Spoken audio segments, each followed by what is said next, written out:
আল্লাহ তাআলা কাউকে হেদায়েত দিতে চাইলে পৃথিবীর সকলে মিলেও তাকে হেদায়েত থেকে বঞ্চিত করতে পারেন না। হেদায়েতের ক্ষেত্রে আল্লাহ তাআলার নীতিমালা কি?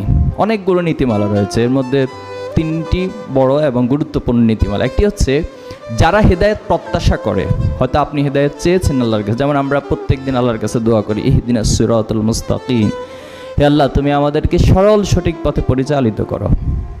এই যে আমি হেদায়েতের রাস্তাটা আল্লাহর কাছে চাই, আল্লাহর কাছে প্রত্যাশা করি, এজন্য আল্লাহ তাআলা আমাদেরকে হেদায়েতের একটা রাস্তা দেখিয়ে দেন।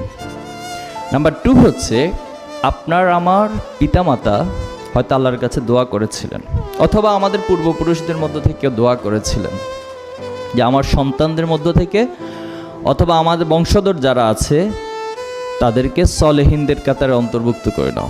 এই যে পূর্বপুরুষদের পিতামাতার দোয়ার একটা বরকত হিসেবেও আমাদেরকে আল্লাহ তাআলা হেদায়েতের জন্য কবুল করতে পারেন। 3rd হচ্ছে আপনাদের কোন একটা কাজ যেটা হয়তো ইচ্ছায় করেছেন অথবা অনিচ্ছায় করেছেন, যেটা হয়তো প্রকাশ্যে করেছেন অথবা গোপনে করেছেন, কনসাসলি করেছেন অথবা সাবকনসিয়াস অথবা আনকনসাসলি করেছেন, কিন্তু সে ছোট্ট কাজটা আল্লাহ তাআলার কাছে পছন্দনীয় হয়ে গেছে। এর জন্য আল্লাহ তাআলা আমাদেরকে হেদায়েতের রাস্তা এবং হেদায়েতের পথে চলার সুযোগ করে দিয়েছেন, আলহামদুলিল্লাহ। এখন প্রিয় ভাইয়েরা, এই হেদায়েতের রাস্তায় চলতে